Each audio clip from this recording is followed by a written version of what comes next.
পণ্ডিত সোমেশ্বৰ কুলি মেমৰিয়েল ট্ৰাষ্টে প্ৰদান কৰিব ৩টাকৈ সাহিত্য বঁটা। নমস্কাৰ, মিচিং আৰু লোটাদৰ দৰ্শকক স্বাগতম জনাই দিব বিচাৰিছো গুৰুত্বপূৰ্ণ খবৰ। মিচিং আৰু অসমীয়া ভাষা সাহিত্যৰ লেখক লেখিকাসকলক উৎসাহিত কৰাৰ লগতে অৱসৰপ্ৰাপ্ত প্ৰাথমিক বিদ্যালয়ৰ শিক্ষাগুৰুসকলক সন্মান জনোৱাৰ উদ্দেশ্যে পণ্ডিত সোমেশ্বৰ কুলি মেমৰিয়েল ট্ৰাষ্টে চলিত বৰ্ষৰ পৰা প্ৰতি বছৰে প্ৰদান কৰিব ৩টা বিশেষ সাহিত্য বঁটা। ট্ৰাষ্টৰ তৰফৰ পৰা প্ৰকাশ কৰা জাননী অনুসৰি পণ্ডিত সোমেশ্বৰ কুলিৰ কনিষ্ঠ পুত্ৰ বিশিষ্ট লেখক মিচিং সাহিত্য সভাৰ প্ৰাক্তন সভাপতি অধ্যাপক ডক্টৰ জহাৰজ্যোতি কুলিৰ মুখ্য উদ্যোগত প্ৰৱৰ্তন কৰা বঁটাসমূহ চলিত বৰ্ষৰ পৰা আনুষ্ঠানিকভাৱে প্ৰদান কৰা হ'ব। এই বঁটাসমূহ হৈছে পণ্ডিত সোমেশ্বৰ কুলি মপাং মিতম আমান, মিচিং ভাষা কাব্য পাণ্ডুলিপি নাইবা প্ৰকাশিত কাব্য সংকলনৰ বাবে এই বঁটা প্ৰদান কৰা হ'ব।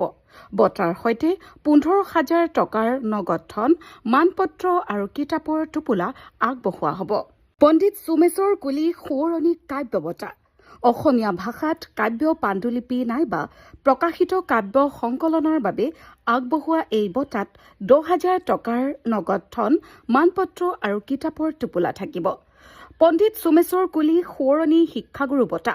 অৱসৰপ্ৰাপ্ত প্ৰাথমিক বিদ্যালয়ৰ এগৰাকী শিক্ষকক এই বঁটাৰে সন্মানিত কৰা হ'ব। বঁটাৰ সৈতে 5,000 টকাৰ নগদ ধন, মানপত্ৰ আৰু কিতাপৰ টোপোলা প্ৰদান কৰা হ'ব। বঁটাসমূহৰ বাবে বয়সৰ কোনো নিৰ্দিষ্ট সীমা নাই যদিও ইতিমধ্যে বঁটা লাভ কৰা পাণ্ডুলিপি বা প্ৰকাশিত গ্ৰন্থ প্ৰতিযোগিতাৰ বাবে বিবেচনা কৰা নহ'ব আৰু মিচিং আৰু অসমীয়া ভাষাৰ কবিতা প্ৰতিযোগিতাৰ ক্ষেত্ৰতো অনুদিত কবিতা গ্ৰহণ কৰা নহ'ব বুলি উদ্যোক্তাই জানিবলৈ দিয়ে। উল্লেখযোগ্য যে পণ্ডিত সোমেশ্বৰ কুলি সোঁৱৰণী বঁটাসমূহৰ বাবে ইতিমধ্যে আহ্বান বিজ্ঞাপন প্ৰকাশ কৰা হৈছে। বিজ্ঞাপন অনুসৰি কাব্য পাণ্ডুলিপিসমূহত অতি কমেও 40টা কবিতা থকাটো বাধ্যতামূলক। পাণ্ডুলিপিসমূহ ডিটিপি কৰি 3 কপিকৈ 31 অক্টোবৰ 2026 তাৰিখৰ ভিতৰত ডাকযোগে প্ৰেৰণ কৰিব লাগিব। হাতে লিখা পাণ্ডুলিপি গ্ৰহণ কৰা নহ'ব।